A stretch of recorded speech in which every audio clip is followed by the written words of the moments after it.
الحمد لله وكفى وسلام على عباده الذين اصطفى أما بعد فأعوذ بالله من الشيطان الرجيم بسم الله الرحمن الرحيم إن الله وملائكته يصلون على النبي يا أيها الذين آمنوا صلوا عليه وسلموا تسليما اللهم صل على سيدنا ومولانا محمد وعلى آل سيدنا ومولانا محمد وبارك وسلم الصلاة والسلام عليك يا رسول الله وعلى آلك وأصحابك يا حبيب الله الصلاة والسلام عليك يا رحمة للعالمين وعلى آلك وأصحابك يا شفيع المذنبين۔ حاضرین محترم، تشہد کے متعلق اس سے پہلے ذکر ہو چکا ہے کچھ مسائل، اور تشہد سے جو ہمیں کچھ فوائد حاصل ہوئے تفصیل کے ساتھ ان کا ذکر ہوا ہے۔ تشہد کے بعد درود شریف پڑھا جاتا ہے آخری رکعت میں۔ آخری رکعت سے مراد جس کے بعد سلام پھیرنا ہے، 2 رکعتیں ہوں، 3 ہوں یا 4 ہوں، آخری تشہد میں عبدہ و رسولہ کے بعد درود شریف پڑھا جاتا ہے۔ امام شافعی علیہ رحمت کے نزدیک یہ واجب ہے، ضروری ہے، اور ہمارے امام اعظم ابو حنیفہ رحمۃ اللہ علیہ کے نزدیک مسنون ہے، سنت عمل ہے۔ درود شریف اسے درود ابراہیمی کہا جاتا ہے۔ اس میں حضرت ابراہیم علیہ السلام کا ذکر ہے، درود ابراہیمی کے نام سے یہ مشہور ہے۔ میں اس کا ترجمہ اور اس کے متعلق چند مسئلے ذکر کرتا ہوں۔ تشہد پڑھنے کے بعد اللہ کریم کی بارگاہ میں بندہ درود پڑھتے ہوئے عرض کرتا ہے، اللہم صلی علی محمد وعلی آل محمد۔ ہمارے علماء نے لکھا ہے کہ سرکار کے نام نامی اسم گرامی سے پہلے اگر سیدنا کے لفظ کا کوئی اضافہ کر دے تو ٹھیک ہے، یہ بہتر ہے۔ حدیث شریف میں نہیں ہے، وہاں یہی کلمات ہیں، اللہم صلی علی محمد وعلی آل محمد، لیکن سرکار چونکہ سید ہیں، دوسری حدیث میں آپ نے ارشاد فرمایا انا ولد سید آدم، کہ میں اولاد آدم کا سردار ہوں، آپ سید ہیں، تو اگر سید کے لفظ کا کوئی اضافہ کر دے تو بہتر ہے۔ اللہم صلی علی محمد وعلی آل محمد، اے اللہ خصوصی رحمت نازل فرما حضور صلی اللہ علیہ وآلہ وسلم پر اور آپ کی آل پر، کما صلیت علی ابراہیم وعلی آل ابراہیم، جیسی خصوصی رحمتیں تو نے نازل فرمائیں حضرت ابراہیم علیہ السلام اور ان کی آل پر، انکا حمید مجید، بے شک تو تعریف کیا گیا اور تو بزرگ ہے۔ اللہم بارک علی محمد وعلی آل محمد، اے اللہ برکتیں نازل فرما ہمارے آقا اور مولا صلی اللہ علیہ وآلہ وسلم پر اور آپ کی آل پر، کما بارکت علی ابراہیم وعلی آل ابراہیم، جیسی برکتیں تو نے نازل فرمائیں ابراہیم علیہ السلام اور ان کی آل پر، انکا حمید مجید، بے شک تو تعریف کیا ہوا بزرگ ہے۔ اسے درود ابراہیمی کہا جاتا ہے۔ یہاں ایک بات عرض کرتا ہوں، درود ابراہیمی میں حضرت آدم علیہ السلام سے لے کے جناب عیسیٰ علیہ السلام تک کتنے ہی انبیاء اور رسل ہوئے ہیں، کسی اور کا ذکر نہیں، صرف حضرت ابراہیم علیہ السلام کا ذکر ہے۔ تو خاص آپ ہی کا ذکر کیوں ہے، باقی کسی نبی کا ذکر نہیں؟ ہمارے علماء کرام نے اس کی چند وجوہات بیان فرمائی ہیں۔ ایک وجہ یہ بیان کی ہے کہ حضرت ابراہیم علیہ السلام نے پروردگار عالم سے کچھ دعائیں مانگی تھیں۔ ایک دعا سورہ شعراء کے اندر ہے، آپ نے یہ بھی مانگی تھی، وَاجْعَلْ لِي لِسَانَ صِدْقٍ فِي الْآخِرِينَ، پروردگار عالم یہ جو بعد میں آنے والے لوگ ہیں ان میں میری صفت و ثنا کا سلسلہ باقی رکھ، میرا ذکر خیر ان میں باقی رکھ۔ چونکہ آپ نے دعا مانگی تھی، پروردگار عالم نے آپ کی باقی دعائیں قبول فرمائیں، یہ دعا بھی قبول فرمائی، اور اللہ رب العزت نے اپنے خلیل کی دعا کو قبولیت کا شرف عطا فرماتے ہوئے قیامت تک امت مسلمہ کو یہ حکم دے دیا کہ جب بھی تم اپنے محبوب آقا صلی اللہ علیہ وآلہ وسلم پر درود پڑھو، ساتھ ہی حضرت ابراہیم علیہ السلام پر بھی درود بھیجو، ان کا ذکر بھی کرو۔ چونکہ ان کا یہ خیال تھا اور ان کا یہ دعا تھی، اور انہوں نے یہ عرض کی تھی کہ مالک ہمارا ذکر خیر جاری رکھ، تو پروردگار عالم نے درود کے ذریعے ان کے ذکر خیر کو دوام عطا فرما دیا۔ اور ایک دوسری وجہ بھی علماء نے بیان فرمائی ہے، وہ یہ قرآن حکیم میں آتا ہے ملت ابیکم ابراہیم ہوا سماکم المسلمین، ہمارے دین کا جو دوسرا نام ہے ملت ابراہیم بھی ہے، ہم ملت ابراہیمی سے تعلق رکھنے والے ہیں۔ اور کون ابراہیم علیہ السلام؟ پروردگار عالم فرماتے ہیں ہوا سماکم المسلمین، وہ ابراہیم جنہوں نے تمہارا نام مسلمان رکھا ہے۔ ہمارا نام مسلمان ہمارے دنیا میں آنے سے بھی کئی سال پہلے، کئی سو سال پہلے حضرت ابراہیم علیہ السلام تجویز فرما کے چلے گئے، چونکہ انہوں نے ہمارا نام مسلمان رکھا ہے، اور یہ ان کا ہم پہ ایک احسان ہے۔ اس احسان کا صلہ یہ دیا گیا کہ جن کا نام مسلمان انہوں نے رکھا ہے، وہ جس وقت بھی نماز پڑھیں گے سرکار مدینہ صلی اللہ علیہ وآلہ وسلم کی ذات اقدس و اطہر پر درود شریف بھیجیں گے۔ انہیں یہ حکم دیا جنہوں نے تمہارا نام مسلمان رکھا ان پہ بھی درود بھیجا کرو، تاکہ ان کا ذکر خیر یہ جاری رہے۔ پہلے سپارے میں بھی ہے، انہوں نے جہاں کچھ اور دعائیں کی، یہ دعا بھی کی تھی، ربنا وجعلنا مسلمین لک ومن ذریتنا امۃ مسلمۃ لک۔ اپنے متعلق حضرت اسماعیل علیہ السلام کے متعلق یہ دعا کی، پروردگار عالم ہم دونوں کو اپنا فرما بردار رکھ، اور ہماری اولاد میں ایک جماعت ایسی پیدا فرما جو تیری فرما بردار ہو، امۃ مسلمۃ لک۔ یہ دعا بھی ان کی قبول ہوئی، اور ان کی اولاد میں ایک مسلمان جماعت ہمیشہ رہی۔ چلتے چلتے وہی مسلمان جماعت قریش اسی میں ہوئے، سرکار مدینہ صلی اللہ علیہ وآلہ وسلم کی ولادت باسعادت اسی جماعت میں ہوئی، اور چلتے چلتے آج اسی امت مسلمہ میں ہم بھی شامل ہیں۔ تو چونکہ یہ دعائیں انہوں نے کی تھیں، پروردگار عالم نے قبول فرمائی، اس لیے حکم دیا کہ جنہوں نے تمہارا نام مسلمان رکھا ہے، جنہوں نے امت مسلمہ کے لیے دعا کی کہ میری اولاد میں ایک جماعت امت مسلمہ کی پیدا فرما، وہ تم ہو، تم وہ خوش نصیب ہو جن کے لیے دعائیں حضرت خلیل کرتے رہے۔ اس لیے ہمیں حکم دیا جب تم تشہد میں اپنے محبوب آقا پہ درود بھیجو تو حضرت ابراہیم علیہ السلام پر بھی بھیجو۔ اور سرکار کی ولادت کی دعا بھی کی تھی، انہی دعا میں یہ دعا بھی ہے، ربنا وابعث فیہم رسولا منہم یتلو علیہم آیاتک ویعلمہم الکتاب والحکمت ویزکیہم۔ پروردگار عالم اسی میری اولاد میں جو امت مسلمہ ہے، اس میں اپنا عظیم الشان رسول بھی مبعوث فرما، جو لوگوں کا تزکیہ کرے، کتاب و حکمت کی تعلیم دے، رشد و ہدایت لوگوں تک پہنچائے۔ پروردگار عالم اسی امت مسلمہ میں عظیم الشان رسول بھی مبعوث فرما، چونکہ انہوں نے ہمارے لیے بھی دعا کی،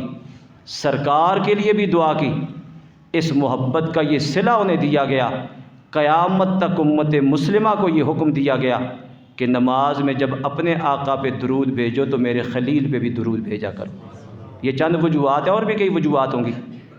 درود شریف نبی کریم صلی اللہ علیہ وآلہ وسلم پہ پڑھا جاتا ہے، حضرت ابراہیم علیہ السلام کا ذکر بھی کیا جاتا ہے۔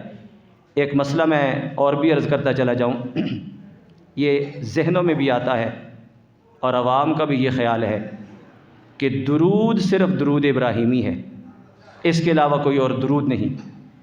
کچھ لوگوں کے ذہنوں میں آتا ہے اور کچھ لوگوں کے سامنے اگر کسی اور الفاظ کے ساتھ درود شریف پڑھا جائے تو وہ فوراً کہتے ہیں نہیں درود تو درود ابراہیمی ہے اور کوئی درود نہیں۔ تو یہ شاید مطالعے کی کمی ہے، کتابوں کا مطالعہ نہیں، کم علمی ہے۔ یاد رکھیے درود صرف درود ابراہیمی نہیں، بہت سے اور درود بھی ہیں جو سرکار سے منقول بھی ہیں، اور اس کے علاوہ بھی بزرگان دین نے بہت سے درود لکھے ہیں جو سرکار کی بارگاہ میں مقبول بھی ہیں۔ تو درود صرف درود ابراہیمی نہیں ہے، خود سرکار مدینہ صلی اللہ علیہ وآلہ وسلم سے اس کے علاوہ بھی کئی اور درود منقول ہیں، اور ایک بڑا مشہور درود ہے۔ جب بھی سرکار مدینہ صلی اللہ علیہ وآلہ وسلم کا نام نامی اسم گرامی لیا جاتا ہے تو سارے کہتے ہیں صلی اللہ علیہ وسلم۔ اب یہ وہ درود ہے جو منقول نہیں ہے، یعنی قرآن میں کہیں حکم نہیں کہ جب میرے محبوب کا ذکر کرو تو ان الفاظ سے درود پڑھو، نہ ہی حدیث میں سرکار نے کہیں فرمایا ہے کہ جب میرا ذکر کرو ان الفاظ کے ساتھ درود پڑھو صلی اللہ علیہ وآلہ وسلم۔ لیکن ہمارے تمام مفسرین، تمام محدثین، تمام ائمہ بلکہ پوری امت کا اتفاق ہے، وہ جب بھی سرکار کا ذکر کرتے ہیں احادیث کی کتابوں میں بخاری شریف سے لے کے ترمذی ابن ماجہ تک جب بھی ذکر کیا جاتا ہے قال قال رسول اللہ صلی اللہ علیہ وآلہ وسلم، ان الفاظ کے ساتھ درود شریف پڑھا جاتا ہے۔ بلکہ ایک بڑے سخت قسم کے اہل حدیث عالم گزرے ہیں، مولوی ثناء اللہ امرتسری، وہ اہل سنت کے بڑے سخت خلاف تھے۔ ان سے کسی نے ایک دفعہ پوچھا یہ صلی اللہ علیہ وآلہ وسلم یہ درود ہے کہ نہیں؟ انہوں نے کہا درود ہے، مختصر ترین درود ہے۔ اس کے درود ہونے پہ ساری امت کا اتفاق ہے، کسی کا اختلاف نہیں ہے، اور یہ منقول نہیں ہے۔ نہ قرآن میں کہیں ذکر ہے کہ رب نے فرمایا اس طرح پڑھو، نہ حدیث میں کہیں ذکر ہے کہ سرکار نے فرمایا اس طرح پڑھو،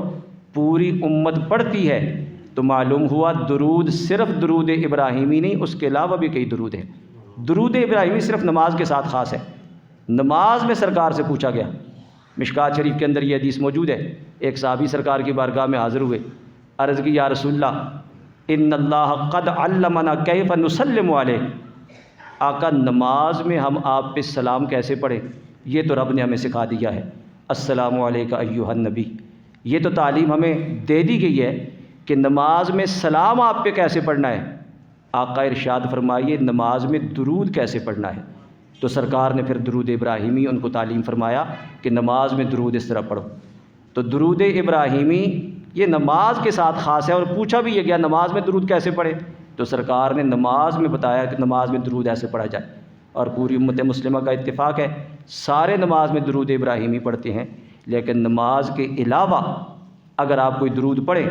تو جس لفظ کے ساتھ بھی پڑھیں جس میں صلاۃ اور سلام کا ذکر ہو وہ درود ہے، اللہ کی بارگاہ میں قبول ہے، اور رب اس کا اجر بھی آپ کو عطا فرمائے گا۔ بلکہ سرکار سے خود منقول بھی ہے، مشکات شریف کے اندر یہ حدیث موجود ہے۔ حضرت ابو ہریرہ رضی اللہ تعالیٰ عنہ فرماتے ہیں قال رسول اللہ صلی اللہ علیہ وسلم من سرہ ان یقتال بالمکیال الاوفا، جو شخص یہ پسند کرتا ہے کہ قیامت کے دن اس کی نیکیوں کا خوب وزن ہو جائے، تو سرکار نے فرمایا اسے چاہیے فلیقل، اسے چاہیے وہ ہم پہ جب درود پڑھے تو یوں کہا کرے اللہم صلی علی محمد النبی الامی وازواجہ امہات المؤمنین وذریاتہ واہل بیتہ کما صلیت علی ابراہیم انک حمید مجید۔ یہ سرکار نے بتائے ہیں الفاظ، مشکات شریف کے اندر یہ موجود ہے، اور یہ درود ابراہیمی کے علاوہ ہے۔ سرکار نے فرمایا جو چاہتا ہے قیامت کے دن اس کی نیکیوں کا وزن خوب ہو، اسے چاہیے جب ہم پہ درود پڑے تو یہ اس طرح کہا کرے پروردگار عالم رحمت نازل فرما محمد صلی اللہ علیہ وآلہ وسلم پر، جو نبی ہیں، امی ہیں، سرکار کی ازواج پر جو مومنوں کی مائیں ہیں، وذریاتہ حضور علیہ الصلوۃ والسلام کی اولاد پہ، واہل بیتہ، اس کو ہم عطف تفسیری کہتے ہیں، جو پہلے بیان ہوا یہ اسی کی وضاحت ہے، سرکار کے خاندان پہ درود بھیج کما صلیت علی ابراہیم انک حمید مجید، جیسے تو نے ابراہیم علیہ السلام پہ درود بھیجا بے شک تو تعریف کیا ہوا اور تو بزرگ ہے۔ اب یہ الفاظ درود ابراہیمی کے علاوہ ہیں، سرکار سے منقول ہیں، سرکار سے پوچھا گیا اور سرکار نے فرمایا اس طرح پڑھا کرو۔ تو یہ ذہن میں خیال لانا کہ درود صرف درود ابراہیمی ہے، یہ مطالعے کی کمی ہو سکتی ہے، حقیقت کے ساتھ اس کا کوئی تعلق نہیں۔ درود سرکار سے بھی بہت سے منقول ہیں، اور درود ابراہیمی کے علاوہ بھی بہت سے درود ہیں جو بارگاہ رسالت مآب صلی اللہ علیہ وآلہ وسلم میں مقبول بھی ہیں۔ اس لیے ہمارے فقہاء نے، ہمارے محدثین نے لکھا، فتح الباری یہ بخاری شریف کی شرح ہے، علامہ ابن حجر عسقلانی رحمۃ اللہ علیہ نے لکھی ہے،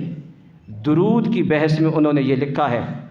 کہ درود سرکار پر جن الفاظ کے ساتھ بھی پڑھا جائے اللہ کریم کی بارگاہ میں قبول ہے اور رب اس کا اجر عطا فرماتا ہے۔ بلکہ علامہ سید محمود آلوسی حنفی بغدادی رحمۃ اللہ علیہ صاحب تفسیر روح المعانی درود کی بحث کرتے ہوئے فرماتے ہیں کہ صحابہ اکرام کی اکثریت اس بات کی طرف گئی ہے کہ وہی درود پڑھنا ضروری نہیں جو منقول ہے،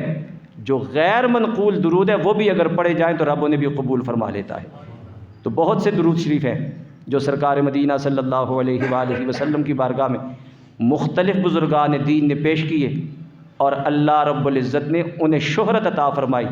اور شہرت بھی ایسی عطا فرمائی کہ عرب و عجم میں ان کو پڑھا جاتا ہے۔ درود شریف کی ایک بڑی مشہور کتاب ہے دلائل الخیرات شریف، یہ ہے ہی درود شریف پر مشتمل کتاب۔ 7 منزلیں ہیں، ہفتے کے 7 دن ہیں، ہر دن کے اعتبار سے اس کی ایک منزل پڑھی جاتی ہے۔ اس میں منقول درود بھی ہیں اور بہت سے وہ بھی ہیں جو سرکار سے منقول نہیں ہیں، اور چاروں سلاسل کے بزرگ مشائخ سے پڑھتے رہے اور اپنے مریدین کو پڑھنے کی تلقین بھی کرتے رہے، تو اس میں بے شمار درود شریف ہیں۔ اسی طرح آگے آپ چلے جائیں، ایک اور درود شریف ہے اوراد فتحیہ کے نام سے، یہ حضرت سید امیر علی کبیر ہمدانی رحمۃ اللہ علیہ کشمیر میں ایک بزرگ گزرے ہیں بہت بڑے، وہ فرماتے ہیں کہ میں نے 1400 ولیوں سے ملاقات کی اور ان سے میں نے کچھ فیوز و برکات حاصل کیے، اور ان سے میں نے کچھ اوراد و وظائف حاصل کیے، اور وہ سارے کے سارے میں نے اوراد فتحیہ کے اندر لکھ دیے ہیں۔ حضرت شاہ ولی اللہ محدث دہلوی رحمۃ اللہ علیہ اپنی کتاب الانتباہ فی سلاسل اولیاء اللہ کے اندر لکھتے ہیں کہ نماز فجر کے بعد جو اوراد و وظائف پڑھے جاتے ہیں، شاہ ولی اللہ محدث دہلوی رحمۃ اللہ علیہ فرماتے ہیں کہ اوراد فتحیہ بھی پڑھے جائیں، اور شاہ صاحب لکھتے ہیں یہ 1400 ولیوں کے متبرک کلام سے جمع کیا گیا ہے، اور پڑھنے والا اس کی برکتوں کا خود مشاہدہ کرے گا۔ اور میں یہ بھی عرض کروں کہ یہ حضرت سید علی امیر کبیر ہمدانی رحمۃ اللہ علیہ فرماتے ہیں میں بیت المقدس کی زیارت کے لیے گیا تھا، اور وہاں خواب میں مجھے سرکار مدینہ صلی اللہ علیہ وآلہ وسلم کی زیارت ہوئی، اور سرکار نے مجھے اوراد فتحیہ پڑھنے کی تلقین فرمائی تھی۔ یہ سرکار کی بارگاہ میں مقبول ہیں، اور ان اوراد فتحیہ کے اندر جہاں اور درود و سلام ہے وہاں یہ درود شریف بھی ہے، الصلاۃ والسلام علیک یا رسول اللہ وعلی آلک واصحابک یا حبیب اللہ۔ کافی صیغے ہیں اس کے۔ شاہ صاحب فرماتے ہیں، شاہ ولی اللہ محدث دہلوی، کہ جو نماز فجر کے بعد ان اوراد و وظائف کا پڑھنا اپنا معمول بنا لے گا، رب 1400 ولیوں کے فیضان سے اسے مالا مال فرما دے گا۔ اور یہ سرکار نے سید حضرت امیر علی کبیر ہمدانی رحمۃ اللہ علیہ جو بیت المقدس کی زیارت کے لیے تھے، سرکار نے خود انہیں ارشاد فرمائے تھے۔ اس کے علاوہ درود و سلام کے حوالے سے علامہ نبہانی نے ایک کتاب لکھی ہے سعادت الدارین فی الصلاۃ والسلام علی سید الکونین۔ امام نبہانی رحمۃ اللہ علیہ بہت بڑے محدث گزرے ہیں، انہوں نے 120 سے زائد درود شریف اپنی اس کتاب میں جمع کیے جو مختلف بزرگوں سے مختلف موقعوں پہ منقول ہیں۔ ان کے اندر 120 سے زائد درود شریف علامہ نبہانی رحمۃ اللہ علیہ نے اپنی اس کتاب میں نقل کیے ہیں۔ تو عرض کرنے کا مقصد یہ ہے کہ درود صرف درود ابراہیمی نہیں ہے، وہ نماز کے ساتھ خاص ہے، نماز میں وہی پڑھا جاتا ہے۔ نماز کے علاوہ جو ہمیں حکم دیا گیا قرآن حکیم میں، یا ایھا الذین آمنوا صلوا علیہ وسلموا تسلیما، اے ایمان والو میرے محبوب پہ درود بھی بھیجو اور سلام بھی بھیجو، اور سلام کے ساتھ تاکید ہے، ایسے سلام بھیجو جیسے سلام بھیجنے کا حق ہے۔ ہمارے علماء نے لکھا ہے چونکہ نماز میں پہلے السلام علیک ایھا النبی پڑھ دیا جاتا ہے، وہاں سلام پہلے ہے، پھر درود ابراہیمی پڑھا جاتا ہے، لیکن نماز کے بعد آپ جب پڑھیں تو ایسے الفاظ کے ساتھ درود شریف پڑھیں جس میں صلاۃ اور سلام دونوں لفظ ہوں، تاکہ قرآن حکیم کے پورے حکم کی تعمیل ہو جائے۔ وہاں صلو بھی ہے اور سلمو بھی ہے، اور یہ جو درود شریف ہے الصلاۃ والسلام علیک یا رسول اللہ، یہ قرآن حکیم کے اس فرمان کی مکمل تعمیل ہے۔ صلو کے جواب میں ہم پڑھتے ہیں الصلاۃ، سلمو کے جواب میں پڑھتے ہیں والسلام، علیہ کے جواب میں پڑھتے ہیں علیک یا رسول اللہ۔ تو جب آپ یہ پڑھتے ہیں الصلاۃ والسلام علیک یا رسول اللہ، یہ قرآن حکیم کے اس پورے حکم کی تعمیل ہو جاتی ہے، صلو علیہ وسلموا تسلیما۔ جو یہاں فرمایا گیا میرے محبوب پہ درود بھی بھیجو، میرے محبوب پہ سلام بھی بھیجو، ان الفاظ کے ساتھ جب آپ پڑھتے ہیں الصلاۃ والسلام علیک یا رسول اللہ، تو قرآن حکیم کے پورے حکم کی تعمیل ہو جاتی ہے۔ ہمارے غوث الزماں خواجہ عبد الرحمن چھوروی رحمۃ اللہ علیہ، آپ نے اس مسجد کی بنیاد بھی رکھی، آپ نے بھی مجموعہ صلوات الرسول سرکار کی بارگاہ میں درود و سلام کا ایک نذرانہ پیش کیا جو 30 پاروں پہ مشتمل ہے۔ اور عجیب بات یہ ہے لکھنے والے امی ہیں، یعنی کسی مدرسے میں جا کے باقاعدہ پڑھا نہیں ہے، اور عربی میں 30 پارے درود شریف لکھے، اور ایسے لکھے کہ آج کے عربی دان بھی جلدی جلدی ان الفاظ کے معنی نہیں سمجھ سکتے۔ اب ترجمہ ہو گیا ہے، لیکن آج کا عربی دان بھی جو الفاظ وہاں پہ حضرت غوث زمان استعمال کیے، بڑے سے بڑا عربی دان بھی جلدی جلدی وہ معنی نہیں سمجھ سکتا۔ 30 پارے درود شریف کے لکھے آپ نے، اور ان مجموعہ صلوات الرسول میں کیسے لکھا گیا؟ بیرے شریف کے ایک بزرگ گزرے، پنیا کے ساتھ بیرا گاؤں ہے، خواجہ فضل الرحمان صاحب، وہ حضرت خواجہ کے خلیفہ بھی تھے۔ فرماتے ہیں ایک دفعہ میں حاضر ہوا، حضرت خواجہ بیٹھے ہوئے تھے، مجھے فرمانے لگے باغ میں علماء تصحیح کر رہے ہیں درود شریف کی، تم بھی جاؤ اور وہاں جا کے تصحیح کرو۔ فرماتے ہیں میں نے پوچھا کہ حضرت یہ کیسے لکھا جاتا ہے؟ تو آپ نے اپنی انگلی زمین پہ چلا کے فرمایا ایسے لکھا جاتا ہے۔ اب یہ پتہ نہیں لکھا کس نے ہے، مشہور یہ ہے کہ حضرت بولتے تھے اور کوئی اور لکھتا تھا، اور کچھ لوگوں کا یہ خیال ہے کہ خواجہ فضل الرحمان صاحب لکھتے تھے۔ وہ فرماتے ہیں میں نہیں لکھتا تھا، میں نے جب پوچھا کہ حضرت یہ کیسے لکھا جاتا ہے تو آپ نے اپنی انگلی سے زمین پہ اشارہ کیا، فرمایا ایسے لکھا جاتا ہے۔ اب یہ پتہ نہیں لکھا کس نے ہے، 30 پارے درود شریف، اور یہ سرکار کی امت میں آج تک درود و سلام کا اتنا بڑا تحفہ سرکار کی بارگاہ میں آج سے پہلے کسی نے پیش نہیں کیا۔ نعرہ تکبیر، اللہ اکبر، نعرہ رسالت، یا رسول اللہ۔ اور یہ یقین ہے کہ قیامت تک کوئی پیش بھی نہیں کر سکے گا۔ اب ظاہر ہے پھر ایسا حضرت خواجہ جیسا پیدا ہونا بھی مشکل ہے، جنہوں نے مجموعہ صلوات الرسول کے نام سے امی ہونے کے باوجود سرکار کی بارگاہ میں یہ پیش کیا۔ اور اس مجموعہ صلوات الرسول میں حضرت خواجہ عبد الرحمن چھوروی رحمۃ اللہ علیہ نے الصلاۃ والسلام علیک یا رسول اللہ سرکار کے مختلف اسماء کے ساتھ کئی صفحات پہ یہ درود و سلام پیش کیا ہے، کئی صفحات پہ آپ نے یہ پیش کیا ہے، اور آد فتحیہ کے اندر موجود ہے۔ بلکہ علماء دیوبند کے پیر و مرشد گزرے ہیں، حضرت حاجی امداد اللہ صاحب مہاجر مکی رحمۃ اللہ علیہ، بڑے بڑے اکابرین دیوبند کے پیر و مرشد ہوئے ہیں، اور خود بھی بڑے صاحب علم ہوئے ہیں۔ انہوں نے اس درود شریف کے جو خصوصیات ہیں، ایک خصوصیت یہ بھی لکھی ہے، فرماتے ہیں جسے یہ شوق ہو سرکار مدینہ صلی اللہ علیہ وآلہ وسلم کی زیارت کی شوق ہو، سرکار کا دیدار کرنا چاہے، وہ رات کے وقت باطہارت وضو کرے، صاف ستھرا لباس پہنے، اور صاف ستھرا لباس پہن کے مدینہ شریف کی طرف منہ کر کے بیٹھ جائے، اور سرکار کی صورت مبارکہ کا تصور کرے، خوشبو لگائے، اور اپنے دل کو اور ذہن کو باقی تمام خیالات سے پاک کر کے سرکار کی صورت مبارکہ کا تصور کرے، اور کثرت کے ساتھ پڑھے الصلاۃ والسلام علیک یا رسول اللہ وعلی آلک واصحابک یا حبیب اللہ۔ حاجی امداد اللہ صاحب مہاجر مکی فرماتے ہیں یہ پڑھتے پڑھتے سو جائے رب اسے اپنے محبوب کے دیدار سے مشرف فرما دے گا۔ یہ سرکار کی بارگاہ میں اتنا مقبول ہے کہ جو سرکار کی زیارت کا ارادہ کرنا چاہے، حاجی امداد اللہ صاحب مہاجر مکی نے یہ طریقہ بتایا ہے کہ اس درود شریف کو پڑھتا رہے، باطہارت سو جائے، اللہ رب العزت کرم فرمائے گا اور محبوب کی زیارت کا شرف اسے عطا فرما دے گا۔ بلکہ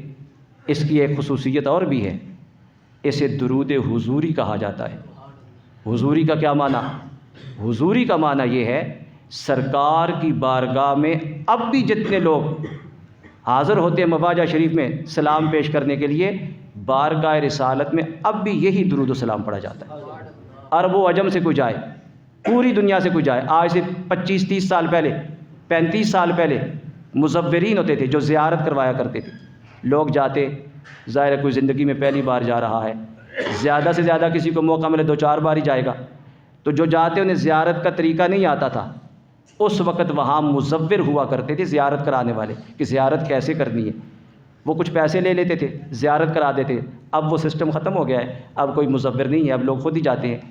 تو پہلے آج سے 30-35 سال پہلے جب مزورین وہاں پہ ہوا کرتے تھے، پوری دنیا سے جو لوگ جاتے وہ انہیں زیارت کراتے، اور جب وہاں پہ پہنچے تو خود اونچی آواز سے پڑھتے تھے الصلاۃ والسلام علیک یا رسول اللہ، اور کہتے تم بھی سارے یہی پڑھو۔ اور اس وقت سرکار کی بارگاہ میں اس وقت سے لے کے آج تک جو زیارت کے لیے جاتے ہیں مواجہ شریف کے سامنے یہی درود و سلام پڑھا جاتا ہے۔ اب کچھ لوگوں کے نظریات بدل گئے ہیں، اگر وہ الصلاۃ کا لفظ نہیں بھی پڑھتے، السلام علیک یا رسول اللہ سارے ہی پڑھتے ہیں، ان لفظوں کے ساتھ السلام علیک یا رسول اللہ سارے یہ پڑھتے ہیں۔ تو اس درود شریف کی یہ خصوصیت ہے، یہ وہ درود حضوری ہے جو سرکار کے مواجہ شریف کے سامنے کثرت کے ساتھ پڑھا جاتا ہے۔ ہمارے حضرت علامہ زین دہلان مکی، یہ مفتی مکہ گزرے ہیں، انہوں نے سیرت کی ایک کتاب لکھی ہے آثار نبویہ کے نام سے، اس میں انہوں نے ایک بڑی پیاری بات لکھی ہے۔ وہ فرماتے ہیں آثار نبویہ میں کہ سرکار اعلان نبوت سے پہلے جب مکہ مکرمہ میں تھے تو سرکار جب باہر تشریف لے جاتے فَمَسْتَقْبَلَهُ شَجَرٌ وَلَا حَجَرٌ إِلَّا وَهُوَ يَقُولُ الصَّلَاةُ وَالسَّلَامُ عَلَيْكَ يَا رسول اللہ۔ فرماتے ہیں سرکار جب باہر تشریف لے جاتے، کوئی پتھر ملتا، کوئی درخت ملتا، وہ الصلاۃ والسلام علیک یا رسول اللہ کے الفاظ سے سرکار کی بارگاہ میں درود و سلام کا نذرانہ پیش کرتا۔ یہ بر صغیر کے کسی عالم نے نہیں لکھی، مفتی مکہ گزرے ہیں علامہ زینی دہلان مفتی مکہ، اور سیرت آثار نبویہ سرکار کی سیرت پہ مشتمل کتاب ہے، اس میں وہ لکھتے ہیں کہ جب سرکار اعلان نبوت سے پہلے باہر تشریف لے جاتے، جو درخت سامنے آتا، جو پتھر سامنے آتا، وہ ان الفاظ کے ساتھ سرکار کی بارگاہ میں درود و سلام کا نذرانہ پیش کرتا۔ تو درود ابراہیمی نماز کے ساتھ خاص ہے، اور نماز کے علاوہ آپ جب بھی پڑھیں، ہمارے علماء نے لکھا ہے کہ قرآن حکیم کے حکم کی تعمیل تب ہوگی، صلو علیہ وسلموا تسلیما، یہ تعمیل تب ہوگی جب ایسے الفاظ کے ساتھ درود و سلام پڑھو جس میں صلاۃ کا ذکر بھی ہو اور سلام کا ذکر بھی ہو۔ اور درود شریف صاحب تفسیر ساوی نے بڑی پیاری بات لکھی ہے، وہ فرماتے ہیں کہ لوگ بہت سے اوراد پڑھتے ہیں، بہت سے وظائف پڑھتے ہیں، علامہ ساوی لکھتے ہیں کہ تمام اوراد میں، تمام وظائف میں بہترین وظیفہ درود و سلام ہے، یہ سب سے بہترین وظیفہ ہے۔ اور یہ بہترین کیوں ہے؟ فرماتے ہیں اس لیے کہ باقی کسی چیز کی قبولیت کی آپ کے پاس کوئی یقینی ضمانت نہیں ہے۔ اللہ کریم ہے، چاہے تو قبول فرمائے اور رد فرما دے تو کوئی پوچھ بھی نہیں سکتا۔ آپ کے پاس کوئی گارنٹی نہیں ہے، کوئی یقینی ضمانت نہیں ہے کہ جو کچھ میں پڑھ رہا ہوں یہ قبول ہی ہوگا۔ ہم اگرچہ یہ امید رکھتے ہیں کہ مالک محنت کو ضائع نہیں فرماتا، وہ قبول فرمائے گا، لیکن ظاہر ہے زور تو نہیں کسی کا، اس کی مرضی قبول فرمائے، مرضی رد فرما دے۔ فرماتے ہیں ہر وظیفے کے رد ہونے کا امکان ہے، درود شریف بہترین اس لیے ہے کہ اس کے رد ہونے کا کوئی امکان نہیں، یہ جب بھی پڑھا جائے گا یہ قبول ہی ہوگا۔ اور کیوں قبول ہوگا؟ فرماتے ہیں باقی جو کچھ پڑھتا ہے وہ اپنے لیے کچھ مانگتا ہے، مالک میری خیر فرما، میرے اہل و عیال کی خیر فرما، مجھے یہ عطا فرما، وہ عطا فرما، جو دعا بھی کرتا ہے، اور یہ وہ ہے اس میں وہ اپنے لیے کچھ مانگتا ہی نہیں، وہ کہتے ہیں مالک اپنے محبوب پہ رحمت نازل فرما، وہ فرماتا ہے تو مانگ یا نہ مانگ میں تو ویسے ہی نازل فرما رہا ہوں، اس لیے اس کے رد ہونے کا کوئی احتمال نہیں۔ اور یہ وہ وظیفہ ہے جس کی برکت سے رب آپ کی باقی محنت کو بھی قبول فرما لے گا۔ اس لیے حضرت فاروق اعظم رضی اللہ تعالیٰ عنہ حدیث کو روایت کرتے ہیں، فرماتے ہیں جب بھی دعا کرو اول میں بھی درود شریف پڑھو، آخر میں بھی درود شریف پڑھو، درود شریف اللہ کی بارگاہ میں ہر صورت قبول ہوگا، اور اس کریم کے کرم سے بعید ہے وہ اول کو بھی قبول فرما لے، آخر کو بھی قبول فرما لے، اور درمیان میں تمہاری دعا کو رد فرما دے۔ ایسا نہیں ہوتا، اول و آخر ضرور قبول ہوگا، اس کی برکت سے جو درمیان میں تمہاری دعا ہوگی رب اسے بھی قبول فرما لے گا۔ تو یہ بہترین اس لیے ہے کہ اس کی برکت سے اللہ کریم باقی اوراد و وظائف کو بھی قبول فرماتا ہے اور باقی دعاؤں کو بھی قبول فرما دیتا ہے۔ علامہ صابی نے لکھا تمام اوراد میں اور تمام وظائف میں درود شریف سب سے بہترین وظیفہ ہے۔ اور ہمارے علماء نے یہ بھی لکھا ہے کہ اللہ رب العزت نے درود و سلام کو بہت بڑی برکتیں، بڑی سعادتیں عطا فرمائی ہے۔ یہ بہترین اس لیے بھی ہے کہ اس کا تعلق براہ راست سرکار مدینہ صلی اللہ علیہ وآلہ وسلم کی ذات اقدس کے ساتھ ہے۔ سرکار کی ذات کے ساتھ ہے، اس لیے جتنی کثرت کے ساتھ آپ اسے پڑھتے رہیں گے اللہ کریم قبول بھی فرمائے گا، اور اللہ کریم اس کی برکت سے بارگاہ رسالت کا قرب بھی عطا فرمائے گا۔ وہ درود شریف جن کے متعلق میں نے ذکر کیا کہ وہ منقول نہیں ہے، لیکن بڑے بڑے اکابر بزرگان دین محدثین کا ان پہ عمل رہا ہے، ان میں ایک درود نجات بھی ہے، جسے درود تنجینا بھی کہا جاتا ہے۔ مولانا اشرف علی صاحب تھانوی نے لکھا ہے کہ اگر 1000 مرتبہ درود تنجینا پڑھا جائے اللہ کریم اس کی برکت سے بڑی بڑی مشکلات کو ٹال دیتا ہے۔ بلکہ یہ واقعہ بھی لکھا ہے کہ ایک کشتی میں کچھ لوگ جا رہے تھے، کشتی بھنور میں پھنس گئی، مخالف ہوا آئی، کشتی ڈوبنے کے قریب تھی، کشتی میں ایک بزرگ تھے جن کی آنکھ لگ گئی اور سرکار کی زیارت ہوئی۔ سرکار نے تشریف لا کے فرمایا کہ کشتی والوں سے کہو درود تنجینا پڑھے۔ انہوں نے آنکھ کھولی اور آنکھ کھولنے کے بعد کہا سرکار تشریف لائے ہیں، اور سرکار نے یہ فرمایا سارے درود تنجینا پڑھو۔ فرماتے ہیں جب سب نے پڑھنا شروع کیا اس کی برکت سے اللہ کریم نے کشتی کو ہلاک ہونے سے، غرق ہونے سے بچا لیا۔ تو یہ مشکلات کے ازالے کے لیے، پریشانیوں کے ازالے کے لیے کثرت کے ساتھ مشائخ کا یہ معمول رہا ہے درود تنجینا کو پڑھنا۔ ایک درود مستغاث بھی ہے، ہو سکتا ہے آپ کے لیے نام نیا ہو، آپ نے کبھی نہ سنا ہو، لیکن اعلیٰ حضرت گولڑوی پیر سید مہر علی شاہ صاحب رحمۃ اللہ علیہ درود مستغاث کی بڑی تاکید فرمایا کرتے تھے، بلکہ گولڑا شریف سے آج بھی یہ ملتا ہے۔ اور کوئی عربی دان ہو جس کی زبان فصاحت کے ساتھ چلتی ہو، اس کو پڑھے تو تقریباً 6 سے 7 منٹ لگتے ہیں، کافی لمبا درود شریف ہے۔ اور ان کے پاس حضرت خواجہ پیر مہر علی شاہ صاحب رحمۃ اللہ علیہ کے پاس کوئی جاتا وظائف پوچھنے کے لیے، آپ جہاں دیگر وظائف بتاتے فرماتے درود مستغاث میں ناغہ نہ کرنا، اس کو کبھی ترک نہ کرنا، یہ ضرور پڑھنا، بڑی تاکید فرمایا کرتے تھے۔ اسی درود مستغاث کے اندر الصلاۃ والسلام علیک یا رسول اللہ یہ بھی ہے، باقی درود شریف بھی ہیں اور اس کے اندر یہ بھی ہے۔ یہ میں عرض اس لیے کر رہا ہوں کہ بعض ذہنوں میں یہ خیال آتا ہے کہ کیا پتہ یہ بر صغیر پاک و ہند کے لوگوں نے ایجاد کر لیا ہے، ایسی بات نہیں۔ بڑے بڑے محدثین، بڑے بڑے اکابر بزرگان دین کا یہ معمول رہا ہے، اور ان لوگوں کے وظائف میں یہ شامل رہا ہے جن کو اللہ رب العزت نے اپنی محبوب کی بارگاہ کا خصوصی قرب عطا فرمایا تھا۔ ان میں درود مستغاث، بلکہ ہمارے سرحد اب تو خیبر پختونخوا کہتے ہیں، حضرت خواجہ کے دور میں، پیر مہر علی شاہ صاحب کے دور میں اس کو سرحد کہا جاتا تھا۔ یہاں سے کوئی جاتا وظائف پوچھنے کے لیے آپ اسے تاکید کے ساتھ فرمایا کرتے تھے درود مستغاث کو کبھی ترک نہ کرنا، چونکہ یہاں کچھ حالات ایسے ہیں، کچھ لوگ ان چیزوں کو نہیں اچھا سمجھتے، وہ منع کر دیتے ہیں، تو آپ فرمایا کرتے تھے کسی کے کہنے سے رکنا نہیں، اس کو ترک نہیں کرنا، اپنے وظائف میں اس کو شامل کر لو، اس کی برکتوں کا خود ہی مشاہدہ کرو گے۔ اور اسی درود مستغاث کے اندر یا الصلاۃ والسلام علیک یا رسول اللہ یہ مبارک الفاظ بھی ہیں۔ حضرت خواجہ عبد الرحمن چھوروی رحمۃ اللہ علیہ نے جو مجموعہ صلوات الرسول لکھا 30 پاروں پہ مشتمل، آپ نے کئی صفحات میں سرکار کے اسماء گرامی کے ساتھ یہ درود شریف لکھا ہے، اور اللہ رب العزت نے